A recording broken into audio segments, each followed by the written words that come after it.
Bismillah. Bismillahirrahmanirrahim. Innal hamdalillah nahmadahu wa nasta'inuhu wa nastaghfiruh wa na'udzu billahi min shururi anfusina wa min sayyiati a'malina. Man yahdihillahu fala mudilla lahu wa man yudlil fala hadiya lahu. Asyhadu an la ilaha illallah wa asyhadu anna Muhammadan abduhu wa rasuluh. Allahumma salli ala Muhammad, Allahumma salli ala Muhammad wa ala alihi Muhammad, amma ba'd. Assalamualaikum warahmatullahi wabarakatuh. Tuan-tuan dan puan yang dikasihi sekalian, saya mohon maaf atas kelewatan. Ada beberapa dugaan yang tak dapat nak dielakkan. Semoga Allah Subhanahu Wa Taala menggantikan kesabaran tuan-tuan dengan pahala yang banyak. Muslimin dan muslimat rahimakumullah, kita masih lagi pada bab di dalam hadis Nabi sallallahu alaihi wasallam, bab yang ke-26, bab tahrim az-zulmi wal amri bi raddil mazalim. Tahrimil zulmi wal amri bi raddil mazalim. Keharaman berbuat zalim dan perintah untuk menolak kezaliman. Mengembalikan hak bagi orang-orang yang dizalimi. Bi raddil mazalim, mengembalikan hak kepada orang yang dizalimi. Dan kita sambung pada hadis Nabi sallallahu alaihi wasallam daripada Abi Hurairah radhiyallahu taala anhu, yang mana hadis ini hadis masyhur, hadis yang masyhur, hadis yang dikeluarkan oleh Imam Muslim fima anil muflisin, berkenaan dengan orang-orang yang muflis. Wa an Abi Hurairah radhiyallahu ta'ala anhu anna Rasulullah sallallahu alaihi wasallam qala atadruna mal muflis. Daripada Abi Hurairah radhiyallahu ta'ala anhu bahawa Rasulullah sallallahu alaihi wasallam bersabda, atadru mal muflis, adakah kamu mengetahui siapakah orang-orang yang muflis? Nabi sallallahu alaihi wasallam pernah ditanya tentang adakah kamu tahu tentang orang-orang yang muflis. Jadi Nabi tanya kepada para sahabat, tahu tak siapa yang muflis? Qalu al-muflisu fina man la dirhama lahu wala mata'. Kata para sahabat, sesungguhnya muflis di sisi kami orang yang tidak ada dirham. Orang yang tidak ada dirham ni tak ada duit lah, tidak ada ringgit. Man la dirhama lahu wala mata', orang yang tidak ada dirham dan tidak ada harta benda. Tak ada harta benda. Faqala, kata Nabi sallallahu alaihi wasallam, inna muflisa min ummati man ya'ti yaumal qiyamah. Kata Nabi sallallahu alaihi wasallam, tetapi orang yang muflis min ummati, dari umat aku itu ialah man ya'ti yaumal qiyamah, orang yang datang pada hari kiamat, bi salatin wa siyamin wa zakatin, orang yang datang pada hari kiamat yang membawa salat, zakat dan puasa. Wa ya'ti qad syatama hadza, tetapi dia datang pada hari kiamat dalam keadaan membawa dosa, pernah mencela orang. Wa qazafa hadza, pernah menuduh orang. Wa akala mala hadza, pernah makan duit orang. Wa safaka dama hadza, pernah menumpahkan darah orang.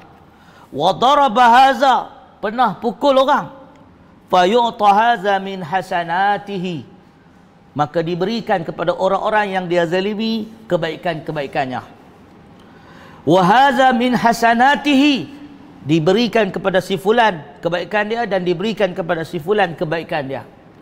Fa in faniyat, apabila telah habis, faniyat, habislah, hilang.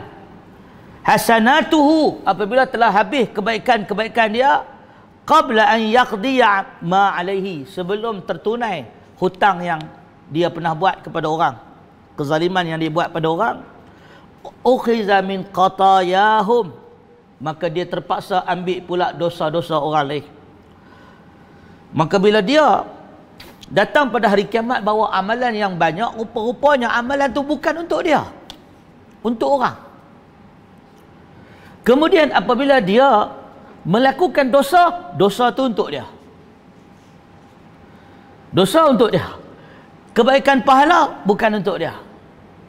Kemudian apabila dia datang kepada Allah Subhanahu wa taala min adlillah, dari sudut keadilan Allah, sifat keadilan Allah, Allah akan membalas. Al jaza'u min jinsil amal, perbuatan itu akan dibalas. Maka apabila Allah Subhanahu wa taala memerintahkan supaya dia ni pahala dia habis bagi ke orang yang dia zalim, fa in faniyat hasanatuhu, dan apabila kebaikan dia semua dah habis bagi ke orang, qabla an yaqdiya ma alaihi, sebelum tertunai tuntutan atas diri dia, ukhiza min qatayahum, dia akan disuruh ambil, ukhiza, dia kena ambil min qatayahum, kesalahan-kesalahan mereka. Dan bila kesalahan-kesalahan orang semua dia dah pikul, pahala pula tak ada, faturihat alaihi, faturihat alaihi, maka dicampakkan ke atas dia segala dosa-dosa orang atas dia, summa turiha finnar, kemudian dia ini akan dicampakkan ke dalam api neraka. Hadis rawahu Muslim, hadis riwayat Muslim. Haji Abdul Halim dia pasang lampu, dia takut muka saya gelap. Muka gelap ni sebab buat kerja keras. Bukan sebab apa, sebab buat kerja keras. Kita pagi petang dekat kebun apa kan, memang gelap lah. Pasang lampu spotlight pun gelap lah. Tuan-tuan dan perempuan yang dikasihi sekalian, jadi kita baca hadis Nabi SAW, dia ada banyak maksud. Para ulama bila mereka buat bacaan pada hadis Nabi, ada hadis yang kita baca dari sudut usul fiqh, dia ada dalil mukhalafah. Apa makna dalil mukhalafah? Dalil yang berlawanan. Dalam ilmu hadis dipakai juga kaedah ni, dalil mukhalafah dalam usul. Maksudnya contoh dalam Al-Quran, Allah Subhanahu wa taala berfirman, wala taqul lahumā uffin, fala taqul lahumā uffin, jangan kata kepada ibu bapa, kedua ibu bapa jangan kata pada mak bapa tak boleh. Maknanya mimbabil aula, kalau pada mak bapak tu kita tak boleh kata pukul dia lagi tak boleh lah kan, pukul dia tak boleh lah. Kalau pun tak boleh, ini kan pula pukul, ini kan pula meninggikan suara, tu saja tak boleh. Allah melarang anak-anak daripada mengatakan kepada ibu bapa ni maknanya mendenguh, maknanya memberontak. Kalau dalam bahasa kita kalau orang Arab Saudi kan, dia tu yalah. Okey.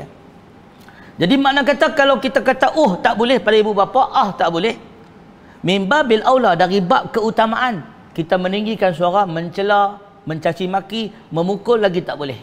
Itu kita panggil dalam kaedah usul, kita panggil dalil mukhalafah. Maknanya dia tak sebut directly, tetapi yang sebaliknya. Jadi sahabat-sahabat yang dikasihi sekalian, apabila kita sebut dalam hadis Nabi SAW berkenaan dengan orang-orang yang muflis, al-muflis, orang yang bankrupt, kita kata bankrupt. Jadi bila Nabi SAW bertanya kepada sahabat, at-tadruna mal muflis, tahukah kamu orang yang bankrupt? Sahabat kata orang yang bankrupt yang tak ada dirham. Sahabat tak kata dinar ni orang kaya ada, ni dirham pun tak ada.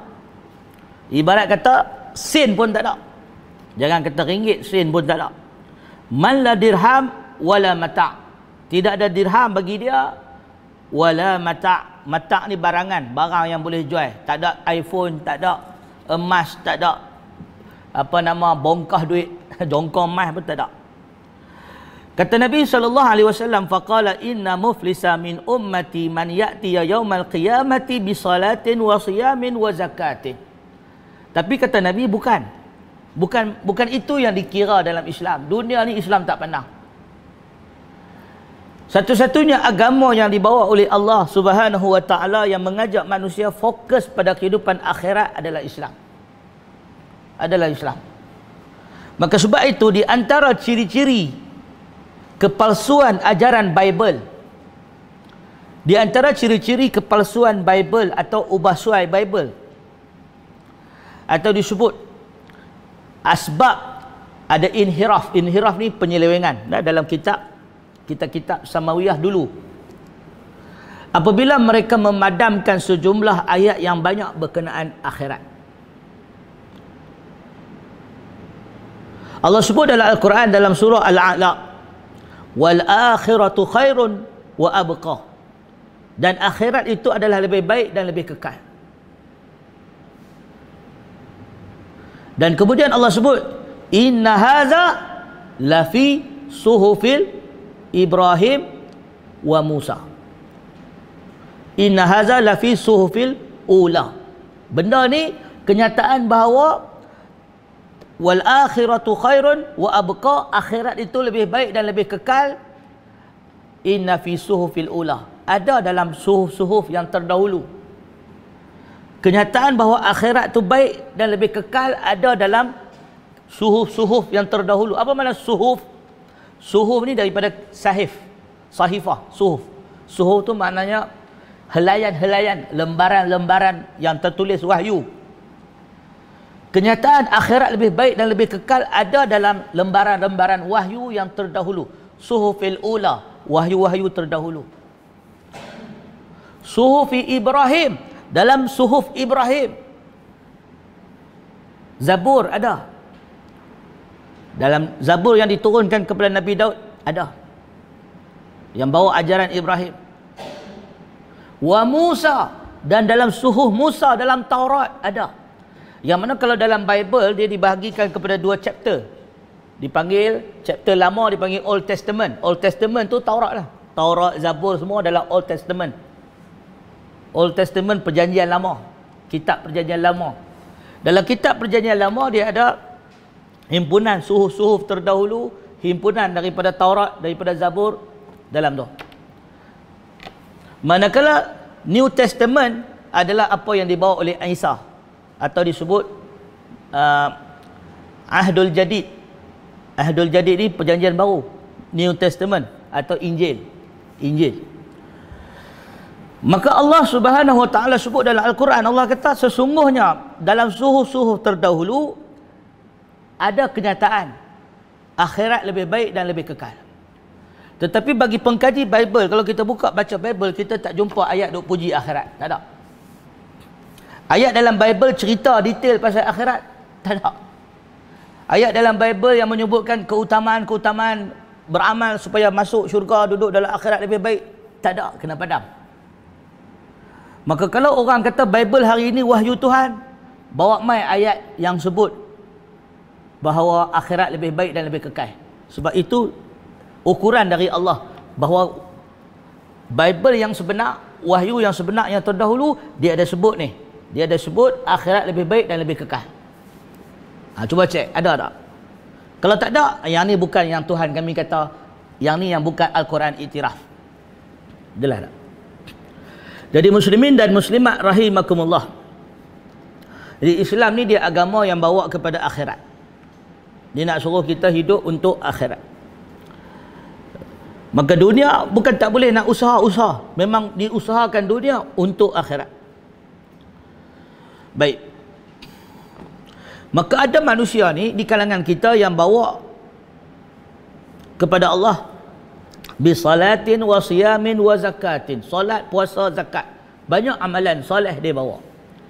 Tetapi hakikatnya amalan tu bukan untuk dia. Sama macam orang yang kumpulkan harta. Kumpul harta. Tetapi harta tu bukan untuk dia. Nanti dia mati dapat ke orang.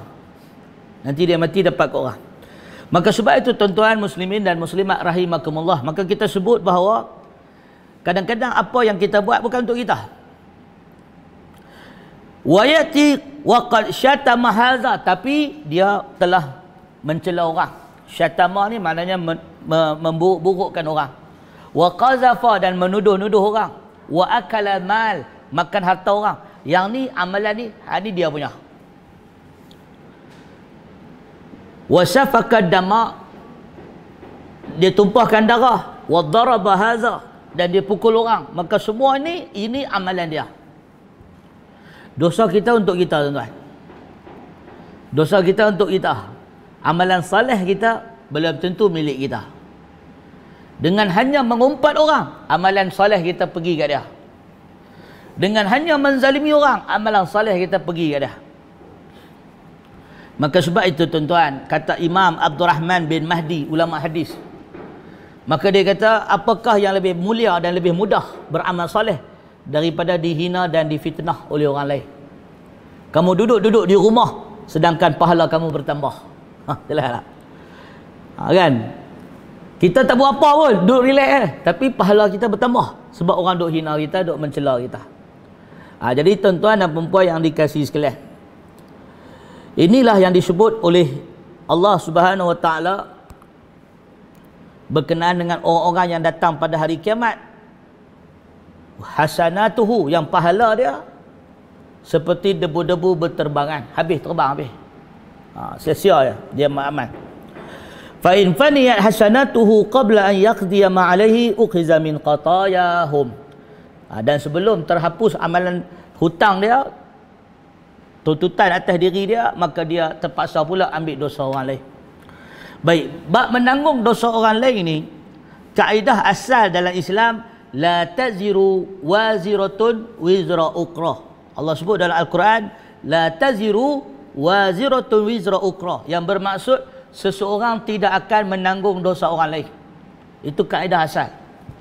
Dia tak bercanggah dengan hadis ni. Sebab kaedah asal dia ialah wala taziru waziratu wizra ukhra, seseorang tidak akan menanggung dosa orang lain. Itu kaedah asal. Siapa yang buat dosa, dia tanggunglah. Siapa yang buat baik, dia dapat kebaikan itu. Itu kaedah asal. Tetapi dalam Islam, dalam agama ni, dia ada istisna. Makan babi tak boleh haram, tapi mudarat boleh. Semua benda ada istisna, ada pengecualian.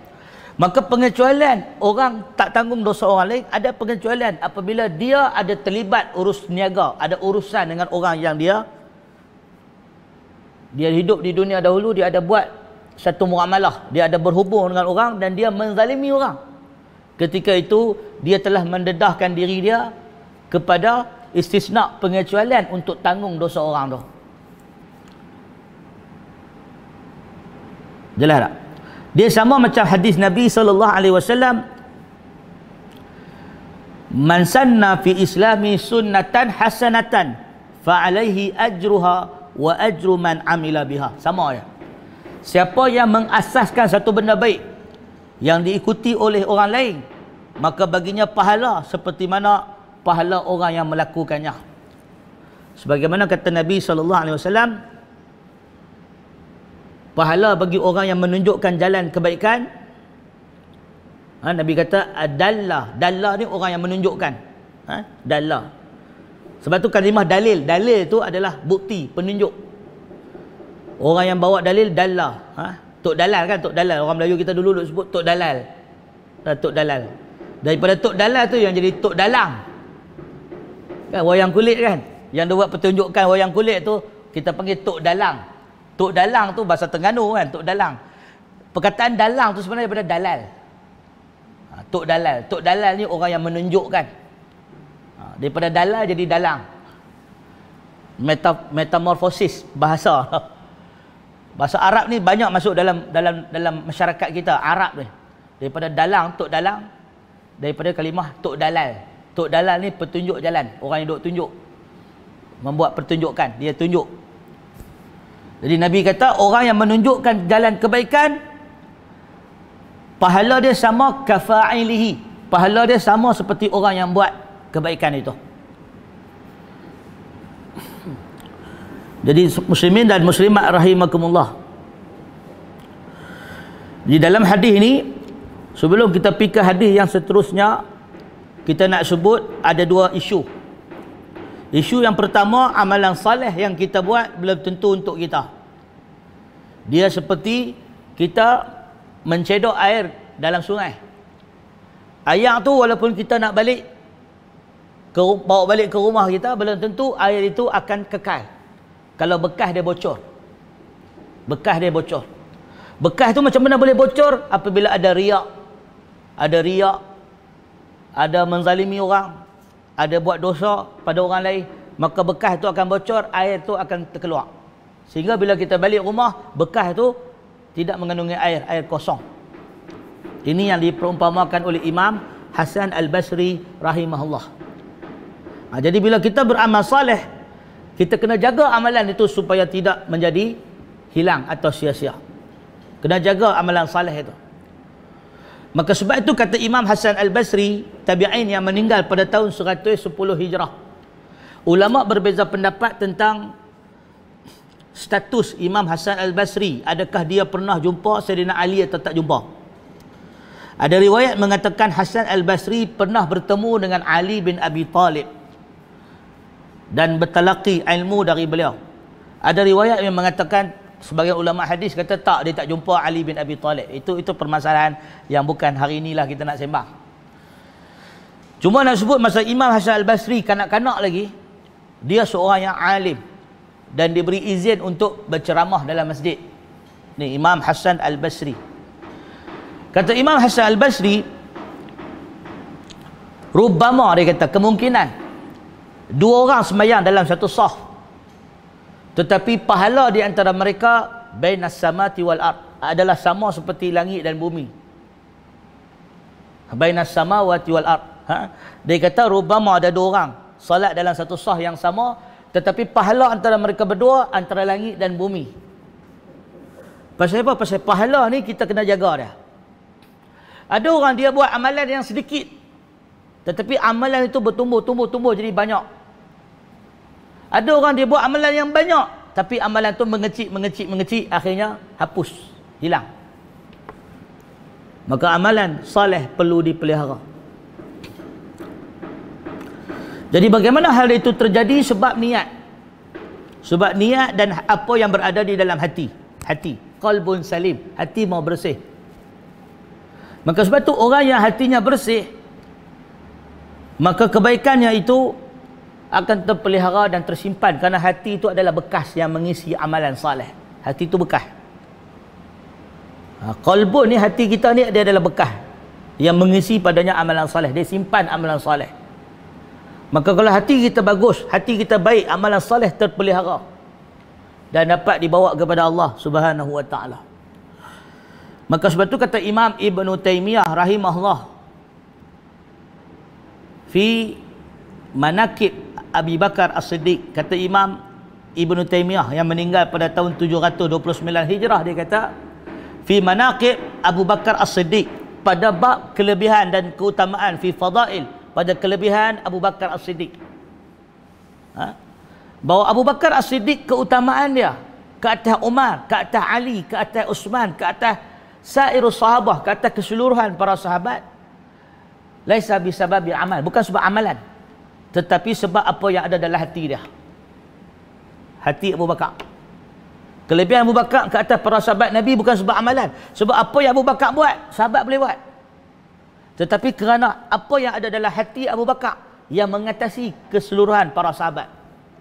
Keimanan dia, keyakinan dia, keteguhan dia, apa yang ada dalam hati dia, yang tu yang tak dapat nak ditandingi oleh mana-mana orang.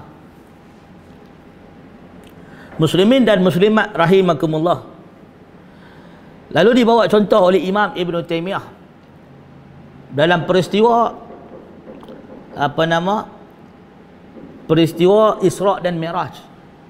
Dalam peristiwa Isra' dan Mi'raj, bila mana ramai orang yang sebelumnya menyokong Nabi atau bersimpati dengan Nabi, apabila datang peristiwa Isra' dan Mi'raj, mereka menarik diri. Sebagai contoh, dalam riwayat disebut Mut'im bin Adi. Mut'im bin Adi, dia adalah salah seorang ketua kabilah Bani Adi. Mut'im bin Adi ni ketua kabilah di Mekah, di Quraisy, ketua kabilah besar dalam Quraisy, yang memberi sokongan memberi sokongan kepada Nabi SAW atau membela Nabi dari kezaliman. Dia tak Islam. Mut'im bin Adi ni dia tak Islam. Dia kafir, tetapi dia seorang yang sukakan kebaikan. Dan Nabi menghargai jasa Mut'im bin Adi ni. Dan kaum kerabat dia lah. Ceritanya ketika mana Nabi SAW pergi berdakwah di Taif. Nabi keluar daripada Mekah, Nabi pergi ke Taif. Dan Nabi bawa bersama-sama dengan baginda SAW anak angkat Nabi, iaitu Zaid bin Harisah. Dan mereka berdua dipukul, dibaling batu dan dicerca dan dihina, dan akhirnya Nabi terpaksa pulang dalam keadaan kecewa. Tetapi cabaran yang besar, bagaimana nak masuk Mekah? Sebab pintu Mekah ditutup oleh Abu Jahal dan konco-konconya. Ya, Abu Jahal ni bila Nabi dah keluar daripada Mekah, mereka pakai tutup pintu sepadan, pintu Mekah, tak bagi Muhammad masuk. Jadi dalam riwayat sirah, Nabi tak boleh masuk Mekah. Orang Mekah kunci Mekah, tak nak bagi Nabi masuk. Maka Nabi SAW pun tulis surat kepada ketua-ketua kabilah yang ada di Mekah, supaya salah seorang daripada mereka atas hubungan kerabat, atas perasaan persaudaraan Arab, atas rasa keadilan, dapat membantu Nabi, membela Nabi, dapat bagi Nabi masuk Mekah. Nabi minta bantuan pada orang kafir. Sebab yang menindas Nabi orang kafir. Waktu tu Islam tak ada kuasa lagi. Nabi berdakwah di Mekah, baru pulang dari Taif. Nabi dengan Zaid bin Harisah. Maka ketika itu Mut'im bin Adi menyahut seruan Nabi SAW. Bila surat Nabi itu sampai dekat baginda, ada ulama kata surat, ada ulama kata Nabi tak utus surat, Nabi hantar utusan.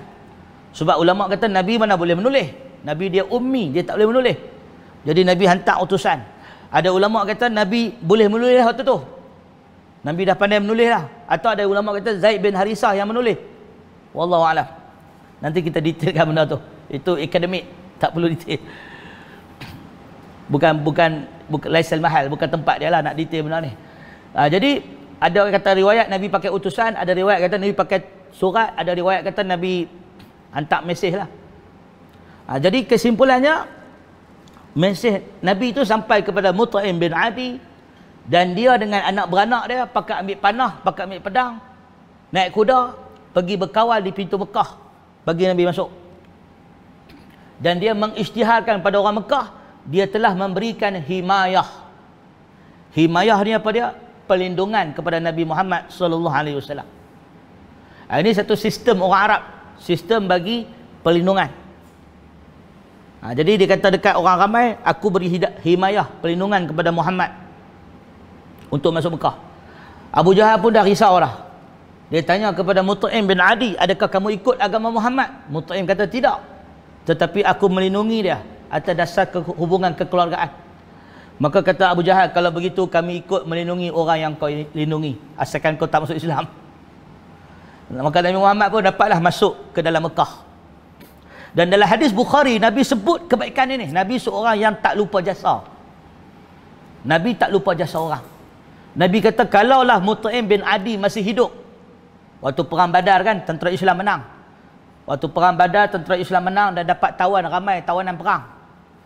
Nabi kata, kalaulah Mut'im bin Adi masih hidup dan dia minta kepada aku bebaskan semua tawanan, akan aku bebaskan. Nabi mengenang jasa Mut'im bin Adi, seorang yang kafir. Maka dalam Islam berbuat baik pada orang kafir tidak dilarang, tak salah, boleh buat baik. Dalam hal-hal yang dibenarkan lah. Dalam hal-hal yang dibenarkan. Baik. Jadi balik kepada hadis bahawa Nabi Muhammad SAW, baginda, bila dia masuk Mekah dan sebagainya, dan dia pun berdakwah di Mekah, orang-orang Arab mula condong kepada Nabi. Dan antara simpati yang paling kuat simpati dekat Nabi adalah Mut'im bin Adi. Dan dia cukup mendekati Nabi sampai-sampai dia mungkin hampir masuk Islam. Sehinggalah berlaku peristiwa Isra' dan Mi'raj. Bila berlaku peristiwa Isra dan Mi'raj, maka Mut'im bin Adi yang sebelum ini cukup duk support Nabi, tiba-tiba dia kata, wahai Muhammad, haza baini wa bainak, ini antara aku dan kau firaq, pemisahan.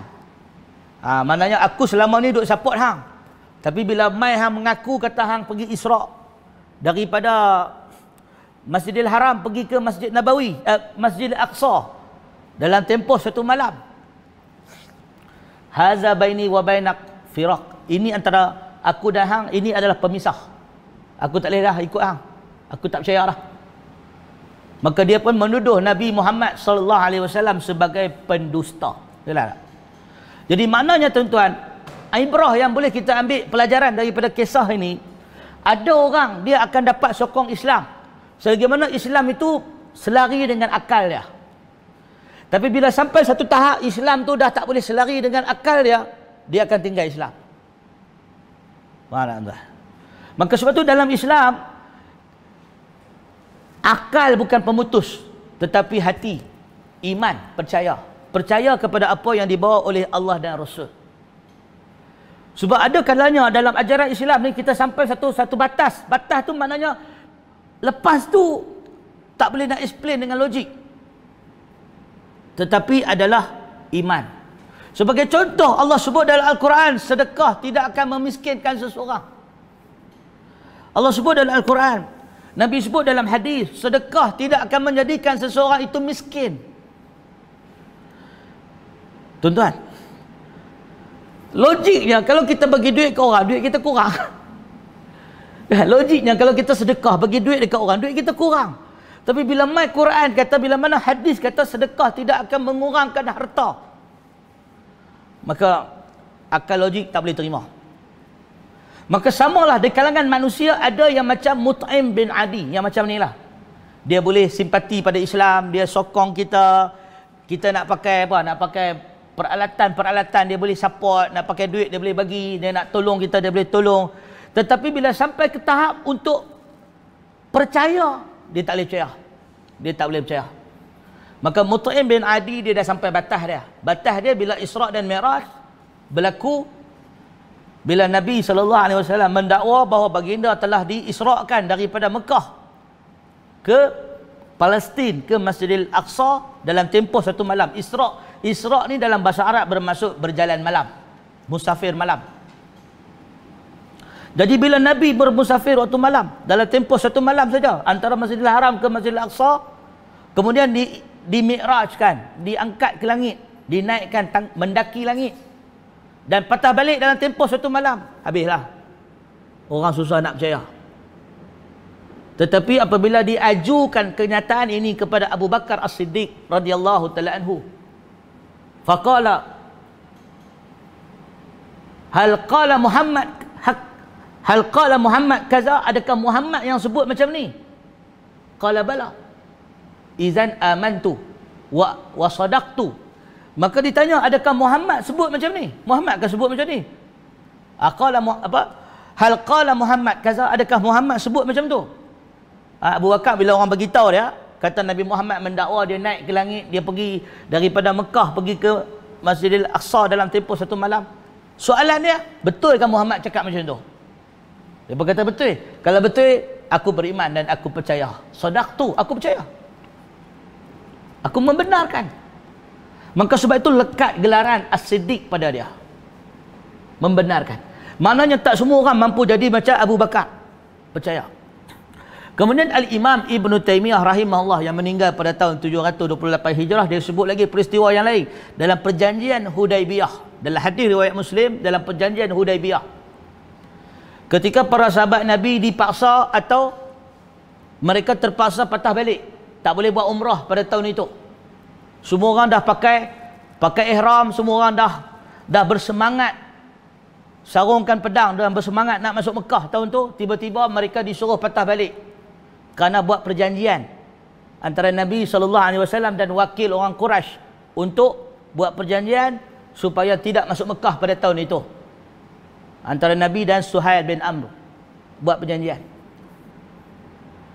Sudahlah perjanjian itu menindah Islam. Bila ditulis Bismillahirrahmanirrahim, kata Suhail, kami tidak mengenal Ar-Rahman dan Ar-Rahim.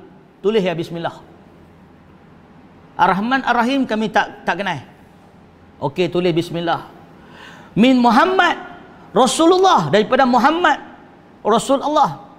Kata Suhaib bin Amru, kalau kami iktiraf Muhammad Rasulullah, kami tidak akan menghalang dia masuk Mekah. Maka disuruh padam perkataan Rasulullah. Sahabat tak nak padam, tak mau padam. Bagi mereka itu penghinaan. Cukup-cukuplah nak hina Nabi kita. Nabi kata, minta mai, aku yang padam. Nabi padam. Dan pelbagai lagi syarat-syarat yang tidak masuk akal atau syarat-syarat yang berat sebelah menindas Islam. Tapi Nabi setuju atas hikmah yang Allah beri kepada baginda sallallahu alaihi wasallam. Dan akhirnya termeterai perjanjian Hudaibiyah. Dan pada tahun itu orang Islam tak boleh masuk Mekah, kena patah balik. Maka Nabi sallallahu alaihi wasallam suruh para sahabat semua bercukur tahallul. Sebab nak keluar daripada ihram, suruh tahallul lah. Maka sahabat-sahabat semua pakat duduk diam. Sahabat-sahabat semua kecewa, terlalu kecewa, tidak patuh pada arahan Nabi sallallahu alaihi wasallam. Tak bergerak. Maka ada yang di kalangan para sahabat tak puas hati, antaranya Umar. Sebagaimana diriwayatkan dalam hadis yang sahih, Umar bertanya kepada Abu Bakar As-Siddiq dan terjadi dialog antara mereka berdua yang menunjukkan perbezaan Abu Bakar dan perbezaan Umar. Kata Umar kepada Abu Bakar, adakah dia Rasulullah? Atau dalam riwayat disebut, Alaysa huwa Rasulullah? Bukankah dia adalah Rasulullah? Yakni Nabi lah. Bukankah Nabi Muhammad itu Rasulullah? Maka kata Abu Bakar, sudah tentu dia Rasulullah. Dan bukankah kita ini Islam dan agama kita benar? Jawab Abu Bakar, sudah tentu kita ni benar. Dan kenapakah kita dihina begini? Kata Umar. Umar tanya Abu Bakar. Faham tak tuan? Jadi kata Umar kepada Abu Bakar, wahai Abu Bakar, aku nak tanya hang, bukankah Nabi Muhammad itu Rasulullah? Abu Bakar kata ya. Bukankah kita ni Islam, kita ni agama yang benar? Abu Bakar kata ya. Maka kenapa kita dihina macam ni?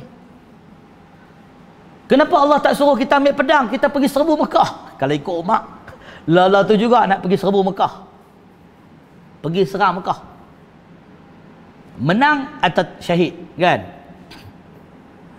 Maka jawab Abu Bakar As-Siddiq, biasa kita dalam hadis kita duk dengar cerita pasal perjanjian Hudaibiyah ni, kita duk dengar cerita pasal keutamaan Ummu Salamah, kan?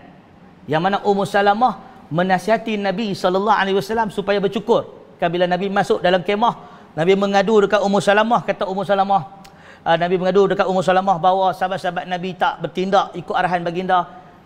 Jawab Ummu Salamah, demi Allah, hendaklah engkau bercukur dan sembelih dan usah pedulikan mereka. Nabi pun pergi cukur, Nabi pun sembelih seorang-seorang. Maka sahabat nampak, sahabat pun kesian, sahabat pun pakat bangkit, pakat cukur habis, pakat ikut sembelih dengan Nabi. Jelas tak? Itu nasihat daripada Ummu Salamah. Selalu kita dijamu hadis yang macam tu. Jarang kita dengar hadis keistimewaan Abu Bakar dalam hal ini. Yang mana dalam peristiwa Hudaibiyah ni, antara keistimewaan Abu Bakar ketika itu dia buat apa? Dia disuai oleh Umar yang rasa kecewa sehingga menyebut kalimah-kalimah yang tidak patut. Bukan tak patut lah, mana terlalu kecewa waktu tu. Maka Abu Bakar bertanya balik kepada Umar. Dia menjawab soalan dengan soalan. Kata Abu Bakar As-Siddiq kepada Umar, wahai Umar, bukankah dia Rasul Allah? Nampak tak tuan? Abu Bakar jawab balik, wahai Umar, bukankah dia Rasul Allah? Jawab Umar, ya betul lah dia Rasul Allah. Dan bukankah kita telah berjanji setia untuk ikut dia? Kan? Maknanya kalau itu keputusan dia dan Allah, kenapa kita nak bantah? Follow je lah. Di situ menunjukkan keimanan Abu Bakar setingkat lebih tinggi daripada Umar. Nampak tak? Maknanya keteguhan hati Abu Bakar untuk tunduk pada Allah dan Rasul lebih tinggi. Maka sebab itu dalam riwayat daripada Umar berkata bahawa aku tidak pernah bermimpi untuk menyaingi Abu Bakar. Tak pernah mimpi. Kata Umar, aku tak pernah bermimpi nak menyaingi Abu Bakar. Dia punya level dia lain. Jadi balik kepada apa yang kita nak bahaskan, muslimin dan muslimat rahimakumullah, kita nak sebut bahawa amalan soleh yang kita buat perlu dipelihara. Dipelihara niatnya. Maka sebab itu kita kena faham ada dua amalan dalam Islam, fardu atau wajib dan sunat atau nafilah. Baik, apa beza fardu dan wajib? Ada beza tak? Jumhur ulama tidak membezakan antara fardu dan wajib kecuali mazhab Hanafi. Jelas? Kan orang duk sebut kan, apa beza fardu dan wajib? Fardu dan wajib tak ada beza mengikut jumhur ulama, jumhur fuqaha. Kecuali mazhab Hanafi. Mazhab Hanafi kata fardu lain, wajib lain. Apa bezanya? Dalam mazhab Hanafi, mereka mengatakan fardu ialah pada kewajipan daripada dalil yang mutawatir atau dalil yang qat'i.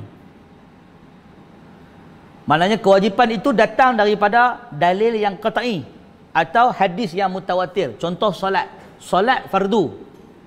Sebab perintah solat ni datang daripada Al-Quran dan hadis pasal solat mutawatir. Jelas tak? Maka mana-mana perintah yang berdarjat qat'i atau datang daripada hadis yang mutawatir, maka ianya fardu. Mana-mana perintah yang disuruh buat yang wajib tetapi bukan datang daripada dalil yang qat'i, maka ia disebut wajib. Jelas tak? Jadi contoh macam contoh wajib yang tak disebut dalam Al-Quran, hanya disebut dalam hadis, dan hadis itu bukan hadis mutawatir, hadis ahad misalnya, maka kewajipan itu disebut sebagai kewajipan yang dikenali sebagai kewajipan wajib saja. Dia tidak menduduki fardu di sisi mazhab Hanafi. Jadi mereka membezakan di antara fardu dan wajib. Contoh zakat fitrah lah. Zakat fitrah wajib bagi mazhab Hanafi. Dia bukan fardu. Contoh, jelas. Jadi tuan-tuan dan puan-puan yang dikasihi sekalian, manakala jumhur ulama mengatakan fardu dan wajib benda yang sama, tak beza. Antaranya mazhab Syafi'i. Jadi mazhab Syafi'i kata fardu tu sama dengan wajib, sama je. Baik. Jadi dalam Islam dia ada dua, satu fardu, satu lagi sunat, nafilah. Perintah dalam Islam ada fardu dan sunat. Amalan dalam Islam. Jadi amalan-amalan fardu atau wajib disunnahkan kita buat secara terus terang, secara zahir, berdepan, kerana dia adalah syiar dalam Islam.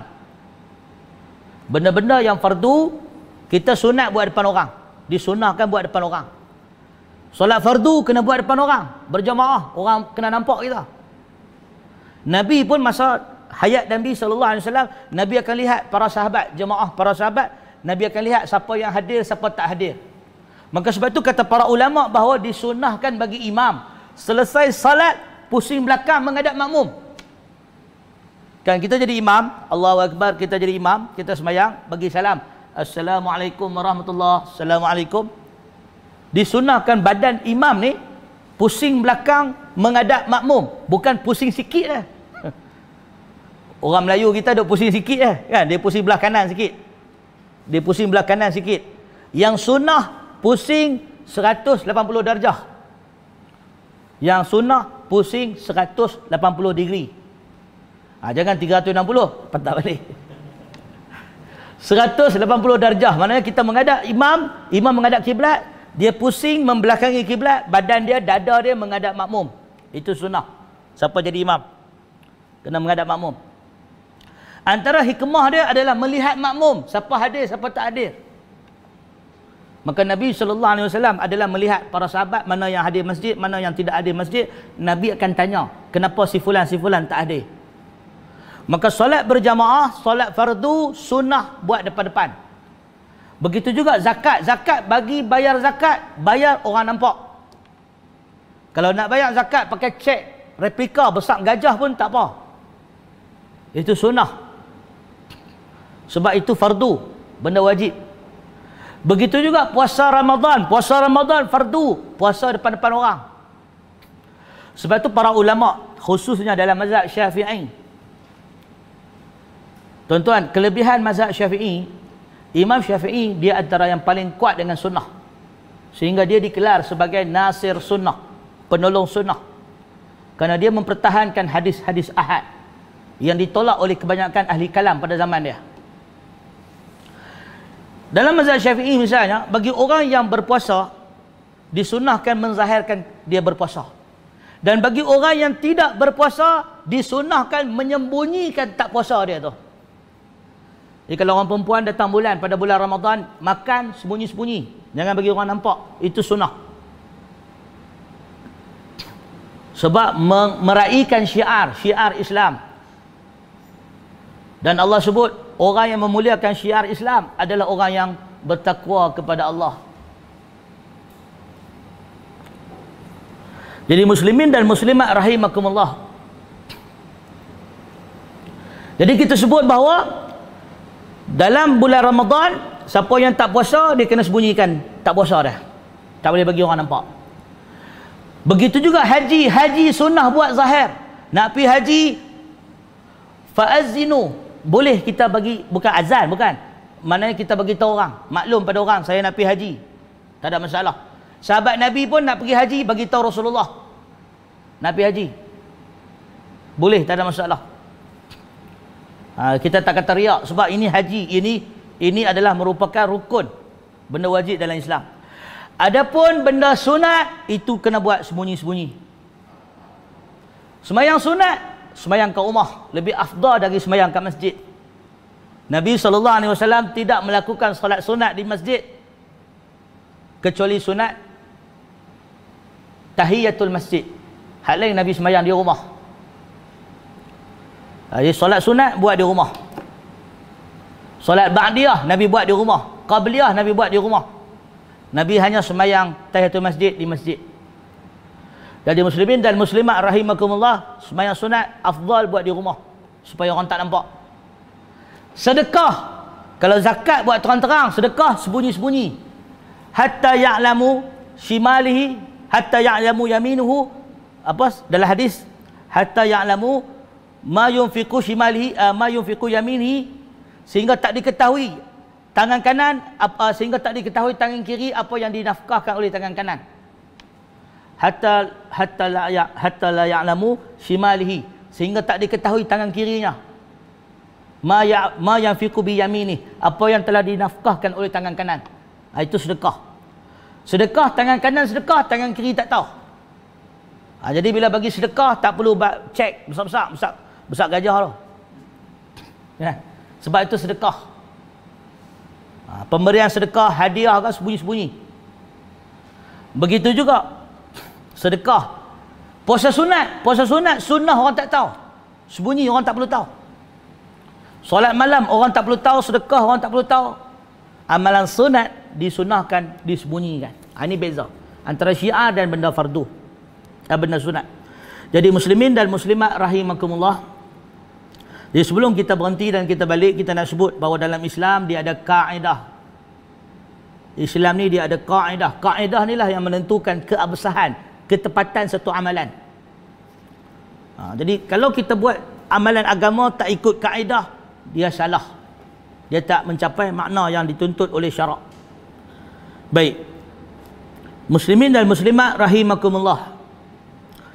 Dalam hadis yang berikutnya, hadis daripada Ummi Salamah radhiyallahu taala anha. Ummu Salamah, dia adalah merupakan salah seorang isteri Nabi sallallahu alaihi wasallam yang paling cantik.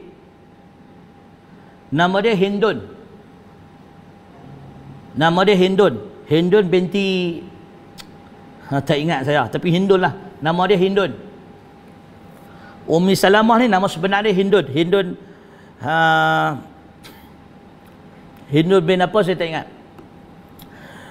Anna Rasulullah sallallahu alaihi wasallam, dan dia antara isteri Nabi yang terakhir meninggal dunia.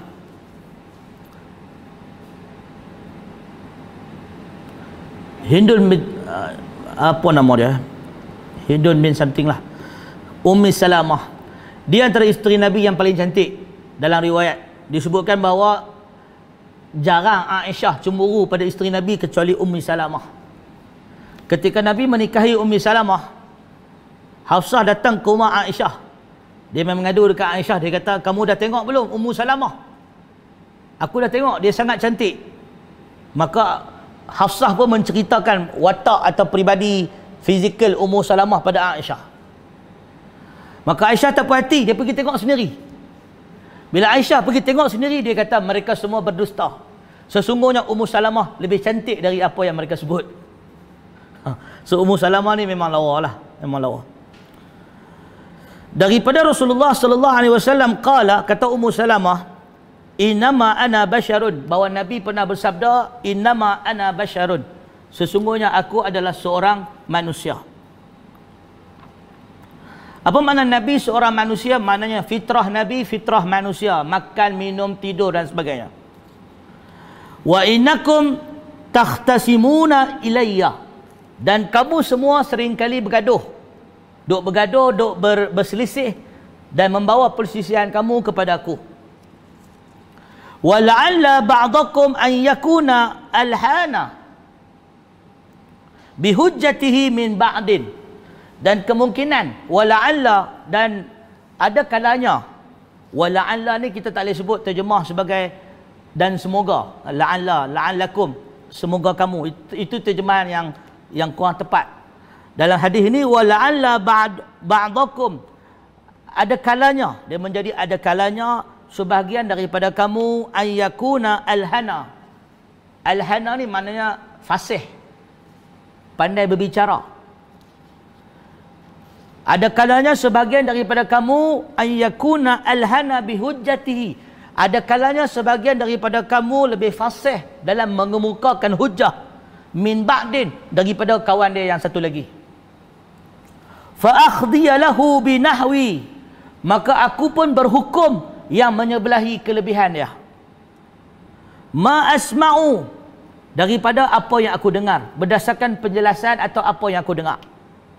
Faman qadaitu lahu bihaqqi akhihi, tetapi barang siapa yang aku berhukum yang menyebabkan dia mengambil hak saudaranya, fa innama akhta'u lahu qit'atan minan nar, maka sesungguhnya aku adalah diperumpamakan orang yang memotong sepotong api lalu diberi kepada dirinya. Hadis riwayat Al-Bukhari dan Muslim. Maksud Nabi SAW, Nabi kata, aku ni manusia macam kamu, boleh buat salah. Itu maksud Nabi. Aku manusia seperti kamu, boleh tersilap, boleh terpedaya dan tertipu. Dan kamu bergaduh satu sama lain, bawa pergaduhan kamu kepada aku, wala'alla ba'dukum ayyakuna alhana, dan boleh jadi salah seorang di antara kamu lahnun. Lahnun ni maknanya dia lantunan suara dia punya pandai memikat dalam berhujah, pandai memikat dalam berhujah daripada satu sama lain, sehingga aku berhukum menyebelahi kepentingan dia. Maka barang siapa yang aku berhukum menyebelahi kepentingan dia sehingga mengambil hak orang lain kerana kepetahan hujah dia yang memperdayakan aku, maka sebenarnya aku telah mengambil api neraka bagi dekat dia, dan dia ambil api neraka dari aku. Jelas tak? Maksud hadis ini, siapa-siapa yang menang hujah walaupun dari Nabi, menang hujah, berjaya convince Nabi untuk berhukum menyebelahi dia, tak bermakna dia selamat. Sekiranya dia menang sebab tipu daya, sebab dia menang kerana dia petah berbicara, sebab dia menang kerana dia pandai mempersembahkan hujah, mengatasi hujah kawan dia, lalu dia menang. Tetapi kemenangan itu menyebabkan dia makan harta atau hak kawan dia, maka dia sebenarnya memakan api neraka. Maka sebab itu dalam Islam, tuan-tuan dan puan-puan yang dikasihi sekalian, dia ada masalah, istilah yang kita panggil ghurur, penipuan atau tipu daya. Tipu daya. Dalam perniagaan, ghurur diharamkan, tipu daya diharamkan. Ini masalah orang Malaysia ni, orang Islam. Dulu tak sangat. Dia sejak muncul sifu-sifu perniagaan ni, sifu-sifu bisnes, mengajar orang ramai menipu. Kita tak jual produk, kita jual teknik kita. Sudah. Rosak. Produk harga RM1, tapi sebab dia marketing, harga RM10. Dia jual ayat kosong, ayat kosong. RM1 lah. Tapi kalau jual ayat kosong RM1, dia nak jual bukan ayat kosong, dia jual H2O. Saya menjual kepada anda gabungan oksigen dan hidrogen. Bukan senang ni nak dapat hidrogen dengan oksigen. Yang digabungkan dengan teknik kimia. Melalui proses kimia, maka tergabunglah hidrogen dan oksigen. Menjadi satu cecair yang memberikan tenaga kepada badan. Tu dia. Dia jual ayat kosong. Faham tak? Ayat kosong. Memanglah ayat kosong bagus. Sebab tu menteri suruh minum ayat suam. Kan? Tapi dia nak promote tu. Dia kata bukan ayat kosong. H2O.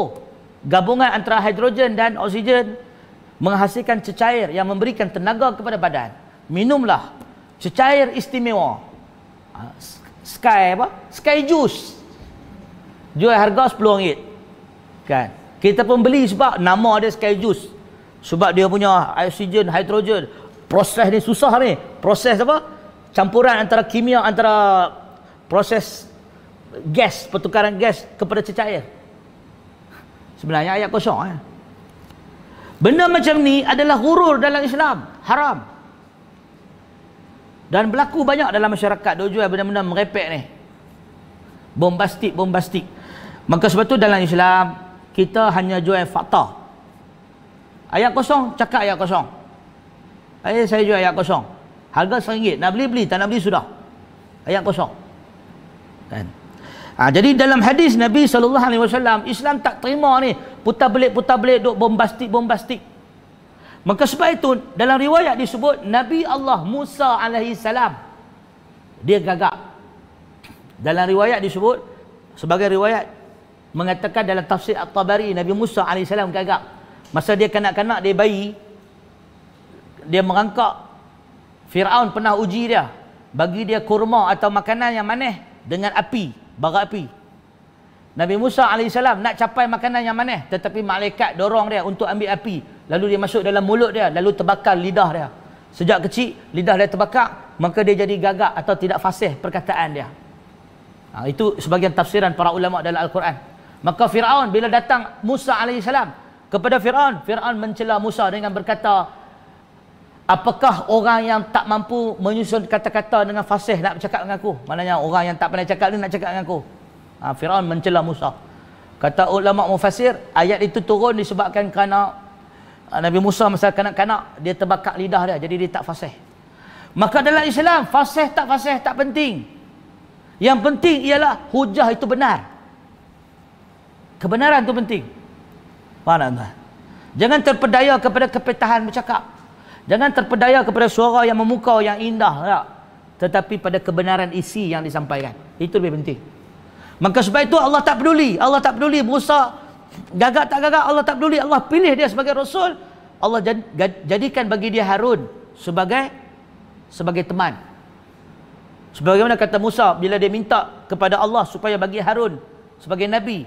Wa afsahu lisan minni. Kerana Harun lebih fasih lisan dari aku. Hujah Nabi Musa AS. Nabi Harun dia fasih berbicara. Tak ada masalah. Yang penting kebenaran yang dibawa oleh Nabi Musa AS. Itu lebih mulia, lebih penting. Maka sebab tu orang dah sebut bahawa jangan lihat apa yang di luar, apa yang di dalam. Lihat pada isi. Kalau lihat kepada luaran, kita akan tertipu. Kan? Macam dalam majlis tanya, siapa di kalangan tuan-tuan yang nak kahwin dengan Sayyidina Umar? Kalau tanya pada orang perempuan, semua nak kahwin. Atau satu majlis saya pernah tanya pada budak-budak perempuan, saya pergi mengajak budak-budak perempuan di universiti, tanya, siapa di sini yang kalau Sayyidina Ali masih hidup nak kahwin dengan Sayyidina Ali? Semua angkat tangan nak kahwin dengan Sayyidina Ali. Sayyidina Ali dalam riwayat kepala dia botak. Dah cancel. Okey lagi lah, ada orang hero yang handsome yang botak. Okey tak apa. Bruce Willis botak kan.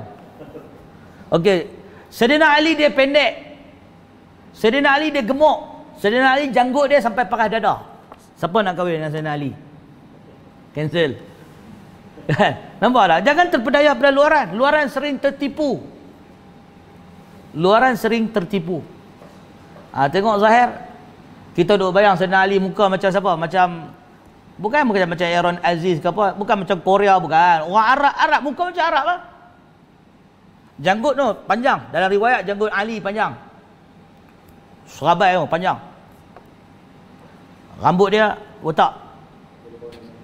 Dan dia berbadan besar. Dia perut dia kembung, dia agak buncit sedikit. Dan dia rendah bandingkan sahabat yang lain.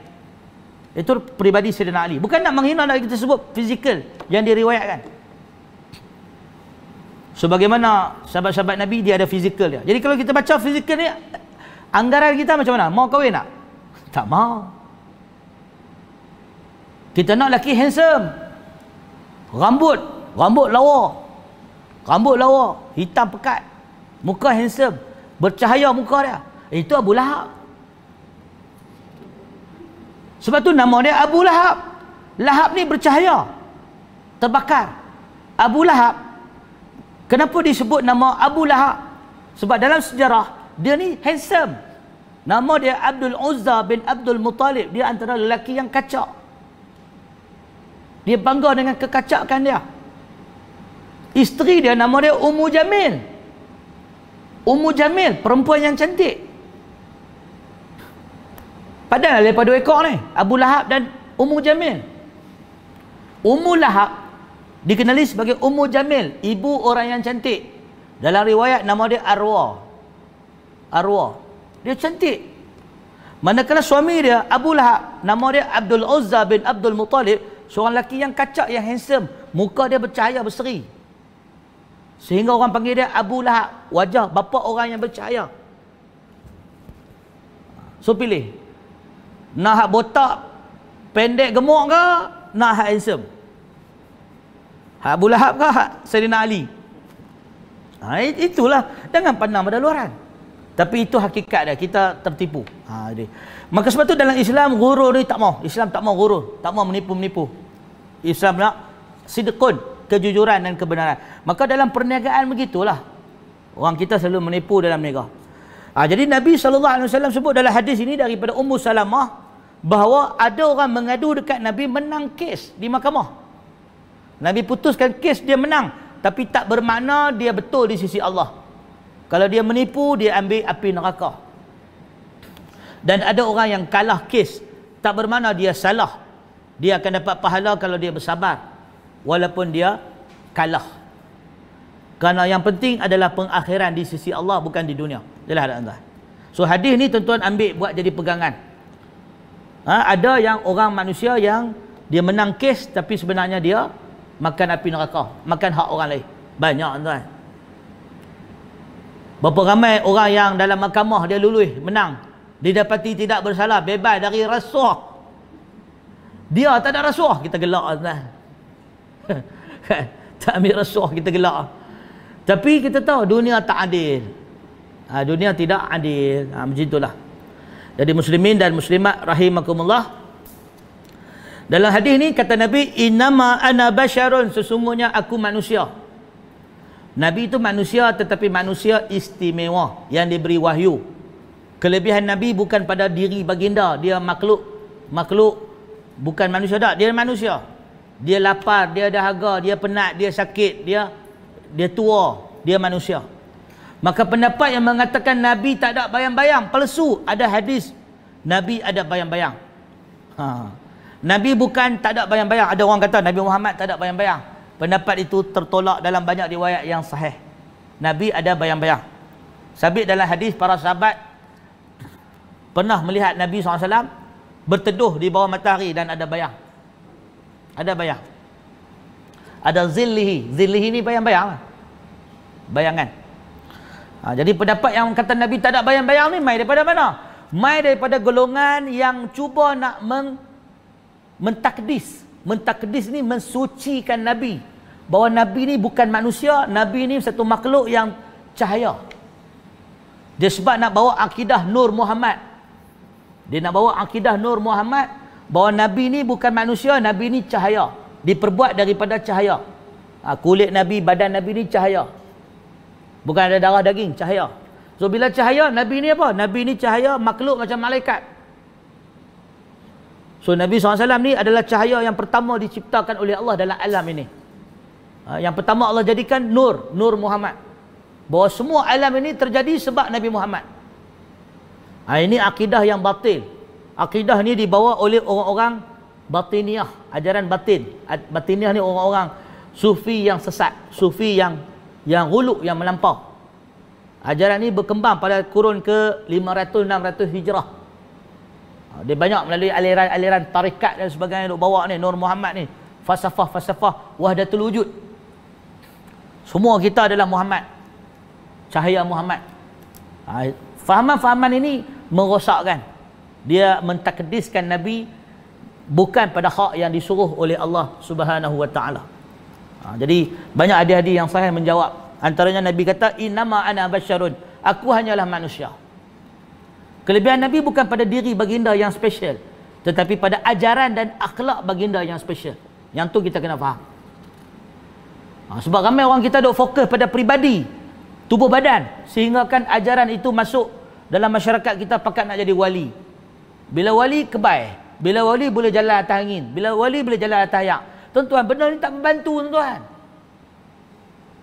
Ajaran Islam dia tak nak menjadikan orang boleh jalan atas ayak. Sebab itu bot pun boleh jalan atas ayak. Betul tak? Ajaran Islam tak memerlukan orang jalan atas angin, kapal terbang boleh buat benda tu. Tapi ajaran Islam nak menjadikan orang yang boleh bersabar apabila dia dihina dan dicela. Dia bersabar apabila dia uji. Yang itu kapal terbang, bot tak boleh buat. Itu hanya orang yang dididik dengan akhlak Nabi boleh buat. So ajaran Islam ni dia nak membentuk dalaman, bukan luaran. Sebab tu kalau tuan-tuan tengok falsafah ilmu kewalian ni banyak mengarut. Nak bagi orang tu boleh berjalan atas ayak, terbang, boleh meresak, boleh hilang tempat, duduk dalam 7 tempat dalam satu masa. Benda ni semua tak cerdik. Apa hasilnya? Ke mana hala tuju dia? Dia tak ada beri manfaat pada agama. Dalam ajaran wali yang tuan-tuan tengok orang duk pergi mengaji sufi, duk pergi suluk, duk pergi tarikat apa semua, dia tak mendidik orang jadi sabar, dia tak mendidik orang jadi soleh, dia tak mendidik orang jadi taat, dia tak mendidik orang jadi ikhlas, dia tak mendidik orang jadi zuhud pada dunia, dia tak mendidik orang jadi semakin berakhlak, semakin bertakwa, semakin meninggalkan yang haram. Dia tak didik orang macam tu. Makin merepek dah, pergi isap rokok. Pasal apa? Wali isap rokok. Nampak asap rokok, sebenarnya dia bakar jin. Dia tukar jadi rokok. Kan? Ini yang zahir, dia ada hakikat makrifat kepala otak dia.